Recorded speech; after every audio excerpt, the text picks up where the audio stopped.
This program contains coarse language.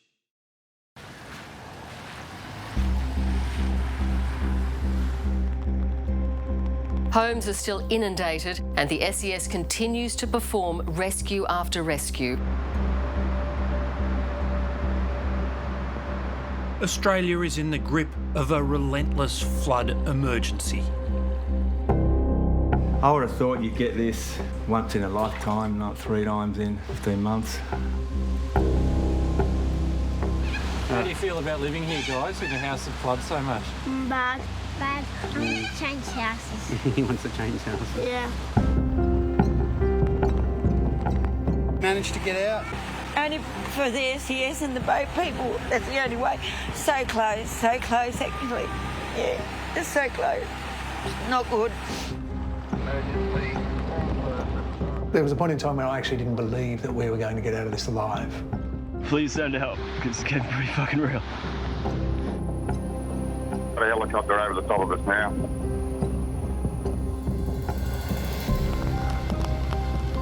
These are Australia's flood refugees. As the water recedes, it reveals trauma, homelessness, and fear about the future.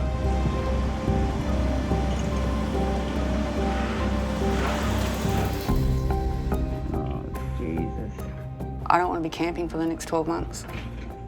We need a house. My kids need their own space. It's the stuff like that that breaks my heart because I can't fix it. Yeah.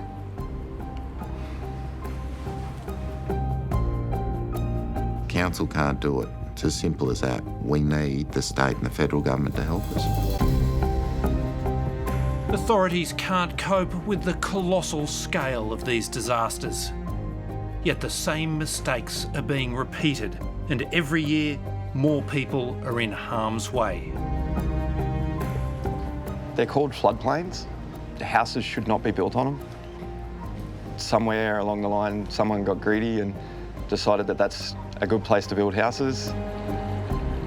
Everything has to change right now. For decades, the country's leaders have ignored warnings and refused to make the tough decisions.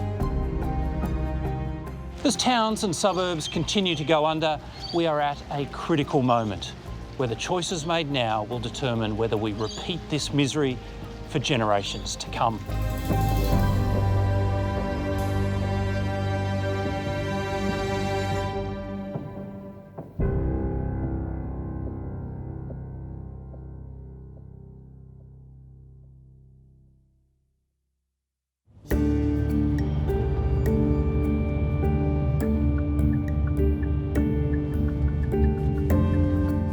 It's Friday afternoon in Sydney, and the forecast for the weekend is ominous.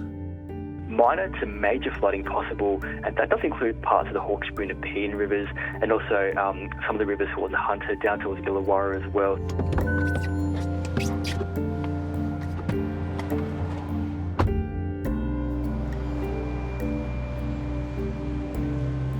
At this South Windsor home in the city's west, Brant and Deanne Gilliver are worried. I mean, I hope the forecast doesn't come true, but hopefully they're wrong. We just got to sit it out and wait for further flood warnings. The Gillivers bought their house 11 years ago. They've been flooded twice in only 15 months.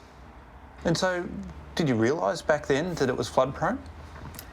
Yeah. The real estate told us 1 in a 100-year flood, which, when you look back at the history, I think it'd be probably more like 1 in 50, it might even be less now. And we were sort of naive. But at that stage, we could get insurance. Yeah. So we thought, well, you know, it's a fair risk, and besides that, it's all we can afford. The last flood in March rose a metre deep into their house. They're still cleaning up and can no longer get insurance.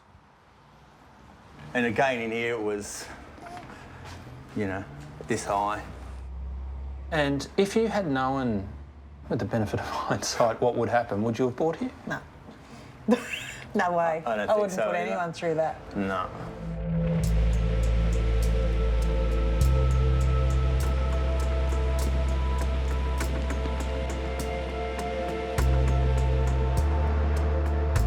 2 days after our first visit to the Gillivers, Western Sydney is in the grip of another major flood.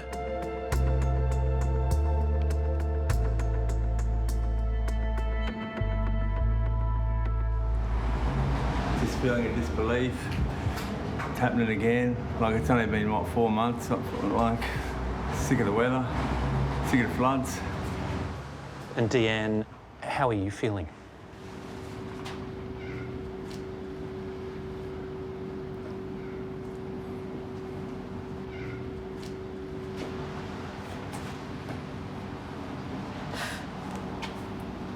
Sorry.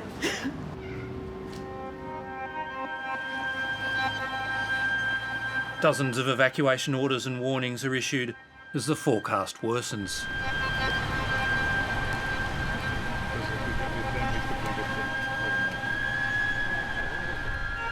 We're expecting similar to this March. Yep. Slightly higher if possible as well. Yep. So look, just a warning. They know the score. They've been through it before, and just making sure that they take it seriously. Yeah. So we're expecting to be probably higher, realistically. Yeah, definitely. Yeah, I can see it. Knock on doors and advise people that there is a lot of water coming their way.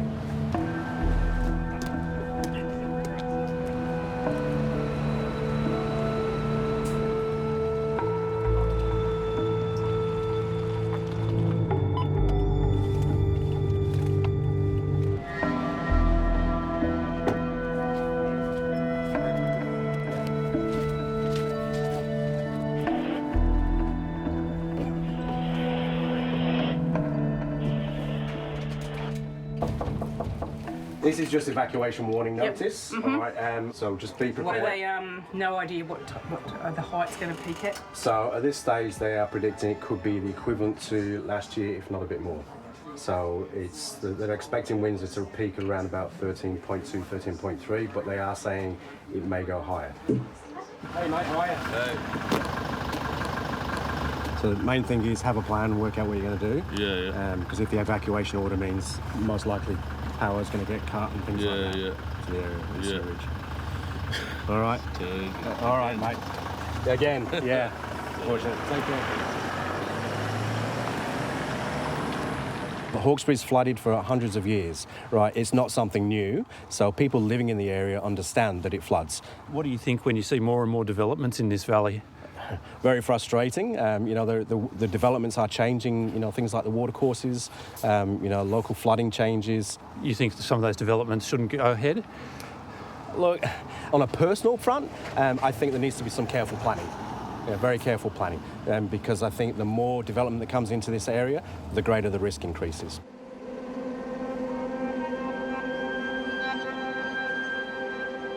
Some of the worst flooding is in the west of Sydney, where the city is expanding and housing is more affordable.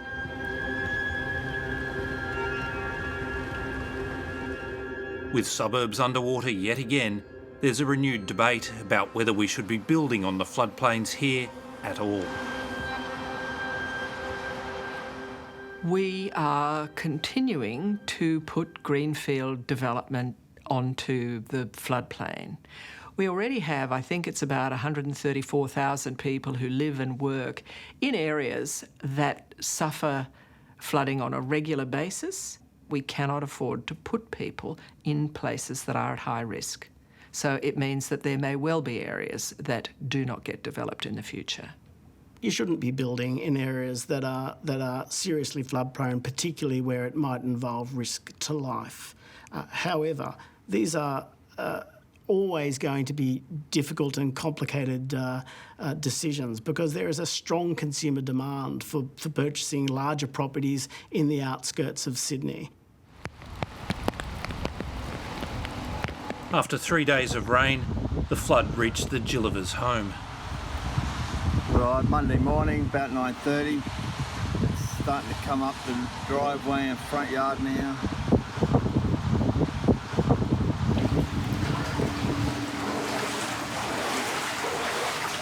Oh, Grant, I'm sorry. You hoped it didn't get this high, eh? I was hoping it wouldn't. You sort of live in hope, but it is what it is, I guess. So this is where Jan has a hobby craft business. They must be devastated. I just feel like getting smashed. You just want to, make a bit of headway, move forward, and you just get knocked down again. But the water kept rising. It's definitely higher than March. We're fairly devastated. So yeah, it's definitely worse than March. Heaps higher. Okay, so it's 7 o'clock, Tuesday morning. This is what we wake up to. Not that we got much sleep.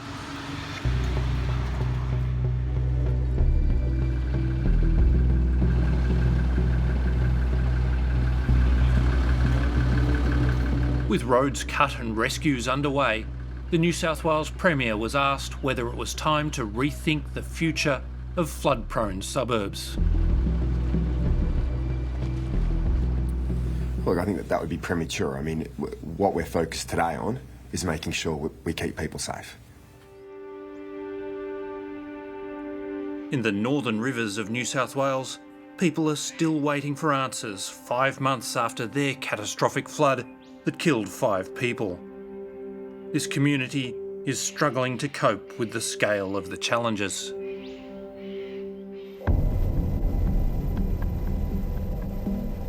Mark O'Toole saw the horror of the flood close up. He almost lost his life. We've got a helicopter over the top of us now. After more than 24 hours stranded, he was rescued with his son and neighbour.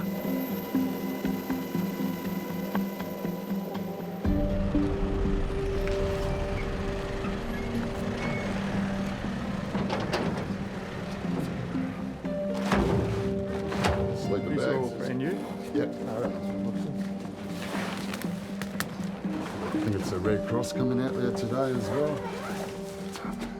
Now he spends most of his time helping others. Beautiful. One of an army of volunteers trying to hold this area together.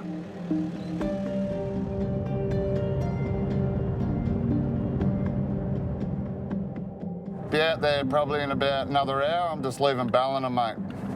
Righto, mate. Too easy. Just give me a call and I'll meet you down there. It's not like a shopping list, so it's just whatever we can get. Today there's some food, long life milk and stuff, sleeping bags, blankets, which is greatly needed at the moment because it's getting cold. Everybody's living in their shells of houses. How are people doing? No one's doing well at all. And now it's really starting to hit home a lot because you're cleaning a house with a sledgehammer, basically knocking walls out and everything in people's homes. And now all the adrenaline's wore off, they finished that part of it, and now they're just sitting there because the rebuild is going to happen for over 2 years.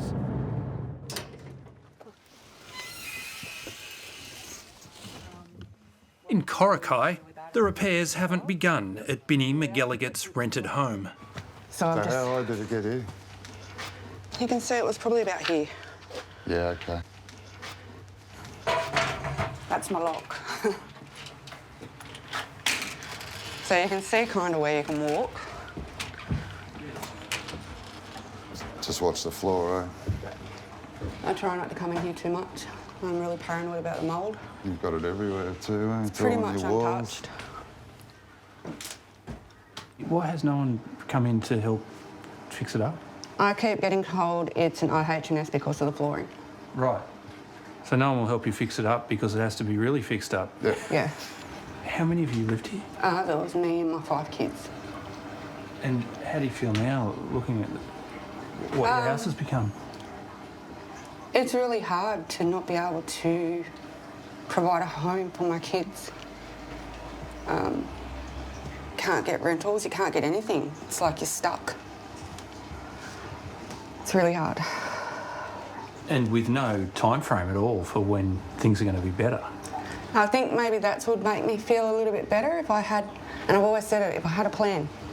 If I had someone say, okay, this is what we're going to do, it's going to happen on the 20th of June, and then this is going to happen on the 20th of July. If I had something that I knew I could work towards, I think it would make it a bit better, but I don't have any direction.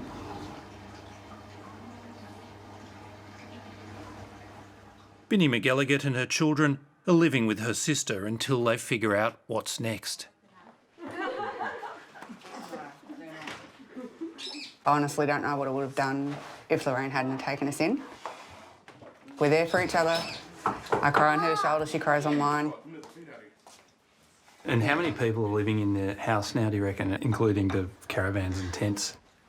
It'd be about 18 now. 18. Yeah. All right. Well, can you give me a guided tour of what it's like to live in a house with 17 other people? It's crazy. Rightio. It's crazy. That's Tim and my grandson, Kingston. Say hi, King. Yeah. So that's one bedroom. In here is my bedroom, which is my bedroom, my husband, and my fourth eldest daughter, and my grandson there. So they had to come in and give up their bedroom to be in here with us. So that's another bedroom. One shower, one toilet. Right. Yes. Wow, for 18 people, For you have 18 to take people. a ticket. Yeah, so after the weekend it gets complicated. Yeah. This is 4 bedroom. I've got to do it. And that's 6 room. That's the boys' room. We did have the laundry as a room, but when the caravans came, we were able to swap that change out. that, and now it's a storage. Here to all the kids, after the kids. Introduce yourself. That's Jess. This is Josiah, he's one of my boys. Yeah. This is Tiffany, she's my daughter. This is Johanna, Lorraine's granddaughter. And Simona. That's my daughter, Lorraine's daughter. Hi. So, Josiah, I mean, you must have been back to look at the old place. What do you feel when you walk through there and see what it looks like now? Oh, it's kind of sad because, you know, like all the stuff that in primary when just like all the stuff that you had, all the photos. Yeah. Yeah. Oh, baby. Don't. It's all right. It's all right, mate. How are you going here with staying up with your cousins? Annoying.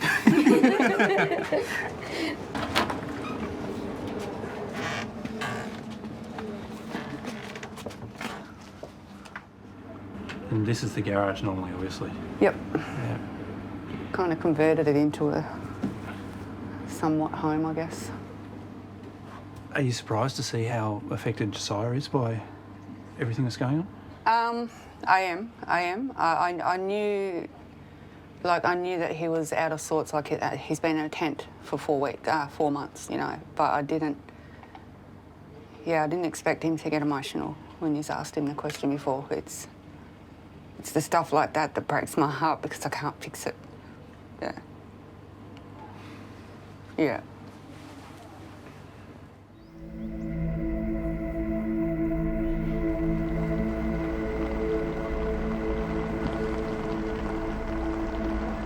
Lismore has a long history of flooding, but February's was the worst on record.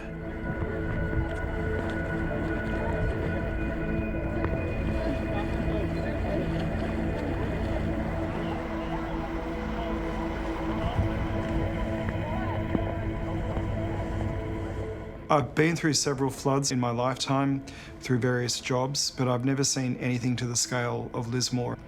It really was a complete scene of utter destruction.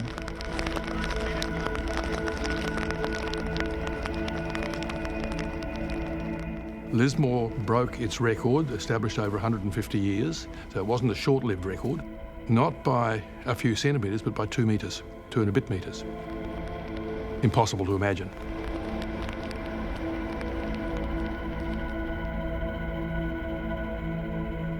If you hadn't known there'd been a flood, you'd think a bomb had gone off. There was army on every corner, all the shop fronts were empty and covered in a thin brown film of mud. It was deserted, it felt eerie, and it was quite frankly shocking. Amidst the trauma and devastation, people here are facing a terrible dilemma. Stay, knowing another flood will come, or leave their homes for good. Lismore's Mayor Steve Krieg took office only a month before the flood. I understand the frustration, the anger. I feel it myself. I'm living through it myself. I don't have answers for it. I can't make things go faster than what they already are. For decades, plans to buy back homes in the most flood-prone areas have failed. Now, a council report has recommended moving people to higher ground through a land swap arrangement. But Steve Krieg believes the decisions are too big for council. Council can't do it. It's as simple as that. We cannot do it. We need the state and the federal government to help us. This is a very personal opinion. This is not a council statement, but really you can't do the work that needs to be done in Lismore through the council. You actually need an autocratic approach. And if you want me to be totally honest, and I hope you probably will put this to air, but you actually need to sack the council to make this happen. A new reconstruction authority has been set up by the New South Wales government to take charge. But no decisions on the future of Lismore will be made until an independent inquiry reports at the end of the month. One of the biggest decisions will be whether to relocate Lismore's CBD. But some business owners can't leave. Janice Palmer has invested everything in her homewares shop and warehouse. To what extent do you feel trapped by the situation? Well, what do I do here? I can't walk away from a building. I own it. You know, my superannuation fund owns it. I can't just get up and move everything to somewhere else. I'll lose... Everything? Everything, yes. Every time it rains, I get anxious, you know, my husband and I fight a lot because we're both traumatised by the whole thing and trying to get back to work so I can pay my staff because they haven't had work for a long time. It's very difficult. I'm sorry, I'm going to have to walk away with you, Janice. The problem is this hideous event will repeat. It may not be next year, may not be in the next 3 years, but you can guarantee the CBD of Lismore will go under 10 metres of water plus again, and the same destruction will happen. Across the bridge from the CBD, Eli Roth is determined to stay put. This is just a way of our life. It's like the trade-off for living in paradise kind of thing. Like, when I bought this house, I knew damn well it was going to come under it, like we all did. That's why it's been raised above the biggest one in history, which was 1974.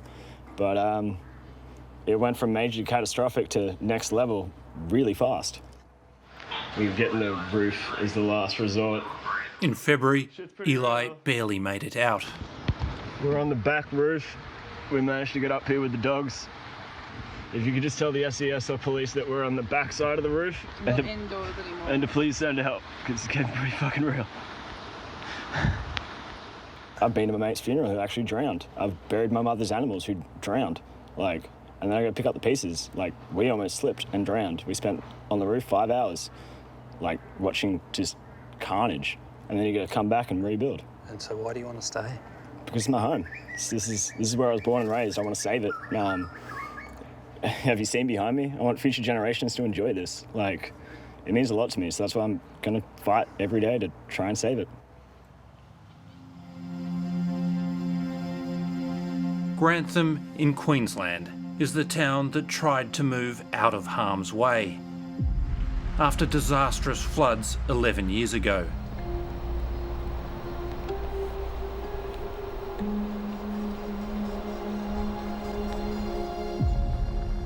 12 people died. We had people that were washed out of their cars, people that were washed out of their homes. So there was this real overarching sense of loss and grief, and a real desire that we don't ever want to be, as a council, in this position again. We don't ever want our community to be in this position again. And we want to have our community safe.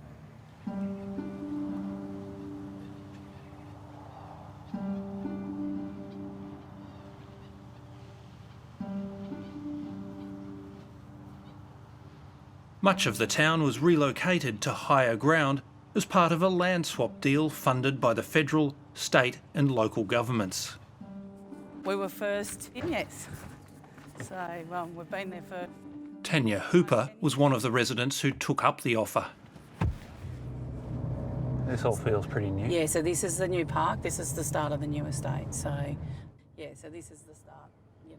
They bought basically all of this land around here and made it available to anyone who had land down the bottom who wanted to swap. So the whole process took... Well, we were in about just over 12 months after the flood. So we moved in Australia Day 2012. Did the land swap work, Tanya? I think it's great. We've got a lovely community up here. You know, we've all sort of come from, a lot of us have come from down the bottom or locally, and then there's been a few people who've come in from other places who've bought blocks and didn't necessarily swap, but it's certainly a nice sense of community now.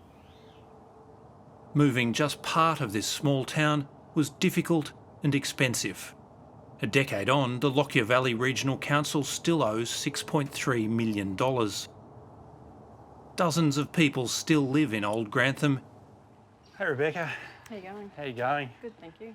Including Rebecca Sparks. So this is my was my daughter's room. We probably didn't expect to ever see a flood like that ever again. Really should have thought that, you know, maybe in our 70s, 80s, you know, they sort of talk about this long-term sort of weather outlook. We sort of thought, oh, well, if it happens when we're that old, you know, so be it. We'll let it go. She says she couldn't afford to demolish her home and build a new one. Back then they were offering land swap, which was a block of dirt for a block of dirt. The block of dirt you're on had to be left clear. No housing, no concrete, no nothing. So you had to pay to clear that? Pay to clear the land. And then full price of building a house or moving the house. This February, Grantham flooded again. Rebecca's home was inundated.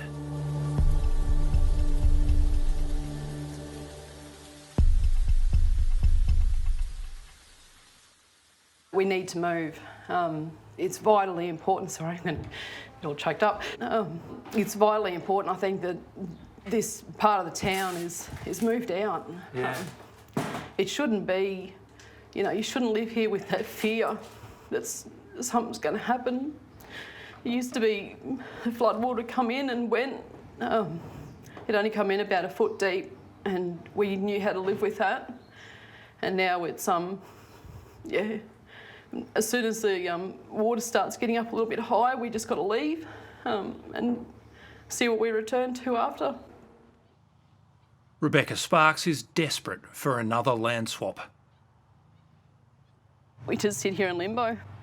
We don't want to do any repairs, but it's hard every morning getting up to the same mess. It just doesn't go away. They need to get on and get it sorted. We're not the only ones living through this nightmare. It's, yeah, you know, talk to people that lived up on the hill, that done land swap, and, you know, they send their best wishes. No one wants to be down here.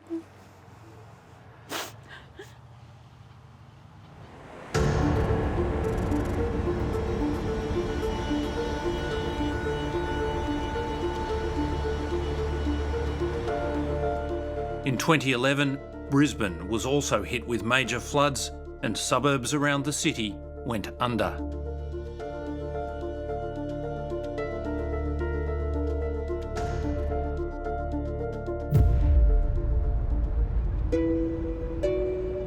We call ourselves the River City, and most of the time it's really good, but then we flood and people forget. Dr. Margaret Cook is a flood historian. She's been documenting the impact of floods here in Brisbane and beyond for years. An inquiry into the 2011 floods made 177 recommendations, but Dr. Cook believes they didn't go far enough. We looked a little bit about how we build houses and what fabrics we use, but we didn't do the big issues that I'm talking about, which is actually marking areas where we don't continue to build. In whose interest is it for development to continue unchecked in flood-prone areas? Council get a lot of rates from houses being built. The state government gets land tax from land being subdivided. The real estate industry and the building industry is very, very powerful in Queensland. It's the developers, it's the real estate agents, it's that sort of industry. And lots of people are moving to Brisbane, they want new houses, and so there's that pressure as well. So it's a rapidly growing city with a lot of players who don't really want to stop the system that we're living in.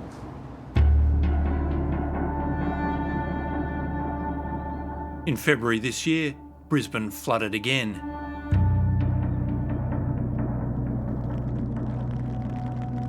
Across southeast Queensland, 13 people died. Thousands of homes were damaged.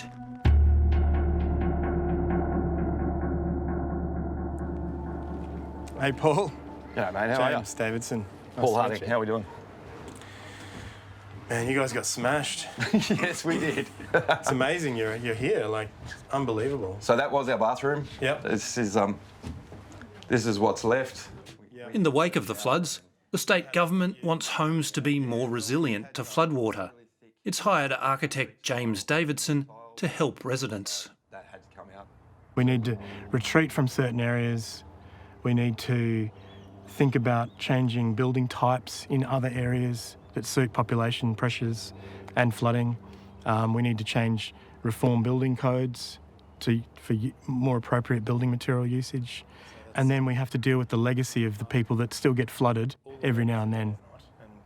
And with overland flow flooding. Floodwaters engulfed Paul Harding's home, and now he wants out. He hopes the Queensland government will buy his home. So, Paul, you're a living, breathing example of the problem that we're facing in Australia, which is that really there are areas where people shouldn't be living. Is that fair? 100%. They're called floodplains. Houses should not be built on them. Like it's pretty common sense, really. But somewhere along the line, someone got greedy and decided that that's a good place to build houses. And then stupidly, people like myself bought them. But we never expected it to have this much impact. It's never too late. We can always learn from history. If we learn nothing, we are doomed to repeat the same mistakes. That's what we learn. And so we do know where it floods. We do know how to prevent them through design and zoning and moving people. We've just got to have the courage to actually do it.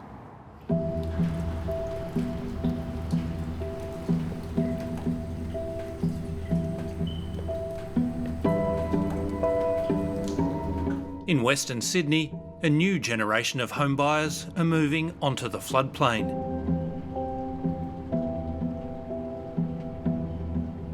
Six weeks ago, Jigga Gosai got the keys to his home in a brand new development. Yeah, it's a new suburb and that young families are moving over here and our friends and families are here. So that's the main reason we moved. He says it cost him around $1.2 million. Jigga, when you were looking at the land to buy and you were going through all those conversations with the real estate agent and the developer, did they talk about flood risk? They never mention about the flood risk. I think there should be some points in their contract, but it's like 150-page contract. But I don't think they have highlighted anything specifically for the flood. It never came up. No one ever mentioned that this was a floodplain or that there might be evacuation problems? No, I'm not across any of those sort of information. As the floodwater approached, the SES issued an evacuation warning for Jiggers Street. We are advising people to prepare to evacuate. It says floodwaters may isolate this area. If you remain in the area, you may be trapped without power, water and other essential services, and it may be too dangerous to rescue you. How does that make you feel?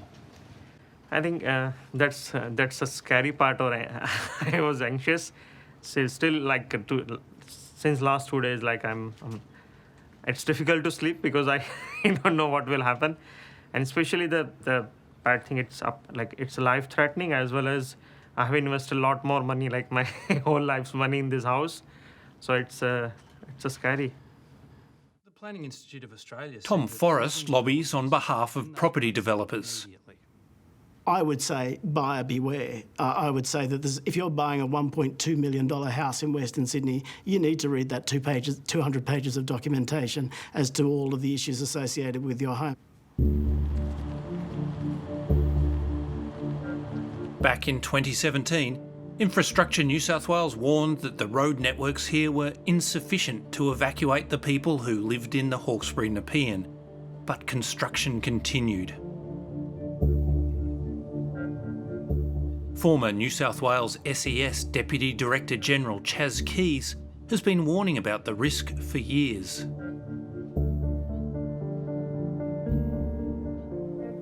The problem in Hawkesbury is the difficulty of escape and the fact that people don't want to evacuate, so they'll delay, which means that a rising river will cut evacuation routes and people will be trapped. If it continues to rise beyond that, you get into a situation where islands that people are on, they become islands, will shrink to nothing. People will be washed away. Tom Forrest thinks the risk is overstated. We have an overcautious approach to flood evacuation. Is it responsible to continue to build in areas where people can't get out in the case of a flood emergency?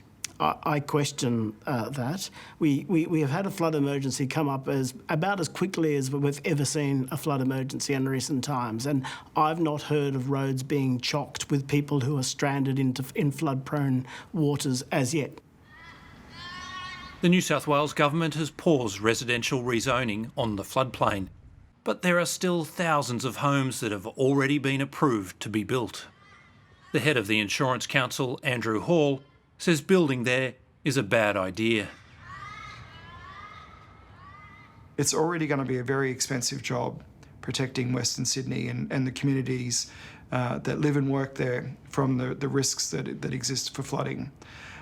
We can't exacerbate that problem by allowing any further development in areas that are at any risk of flooding. In flood-prone areas, insurance is getting more expensive and harder to find.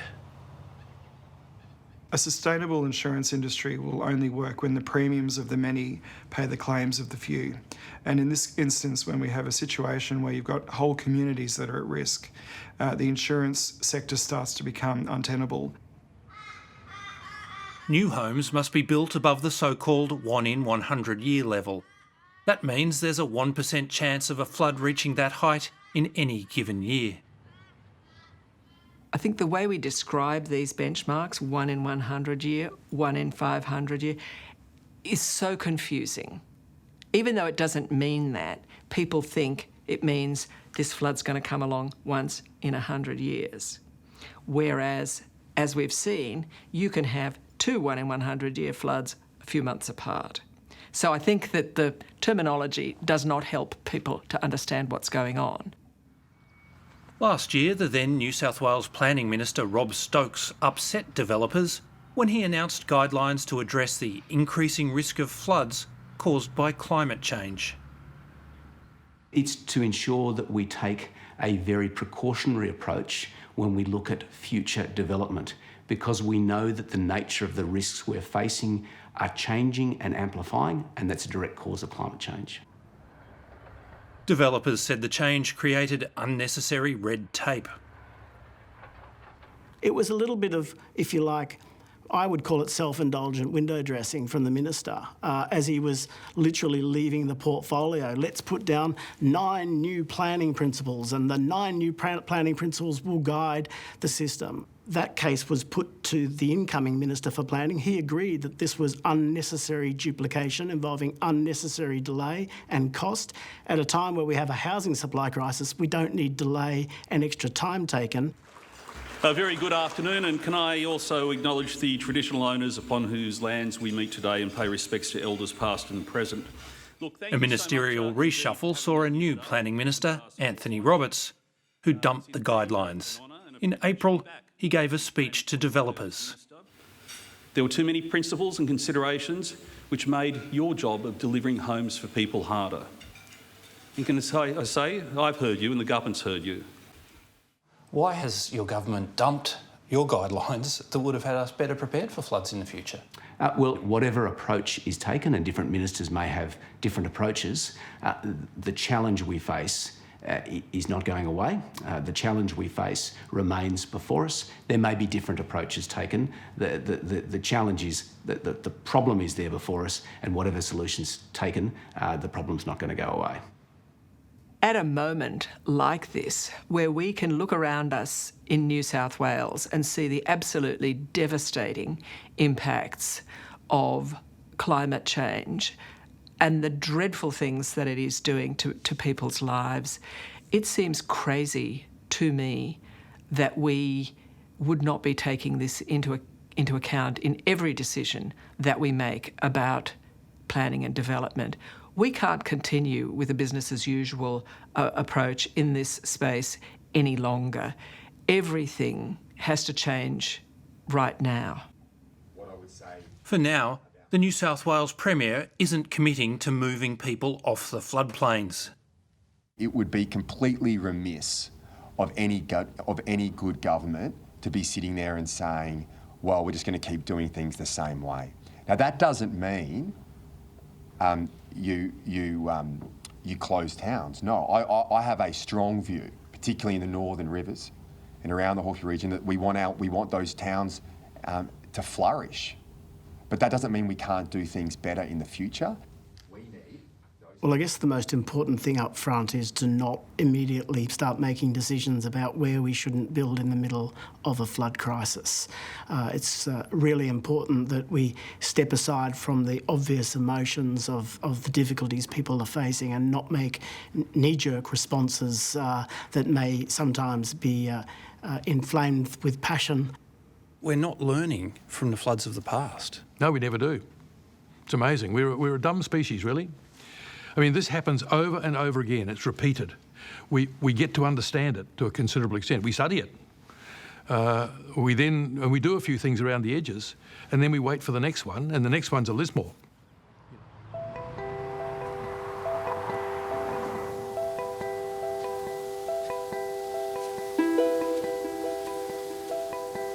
The exhausted Gillivers, embarking on yet another epic clean-up, know that before long they'll go through this all over again.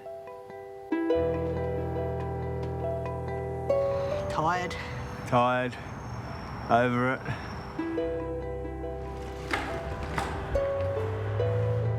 It's just time and money, and I feel like I'm running out of both, to be honest. We've got other things we want to achieve, but you've got to spend months cleaning up flood waste and cleaning, and then do it again, and then do it again, like, what do you do? And we're not in a position to move, so, yet anyway. So, we're stuck here. Anyway.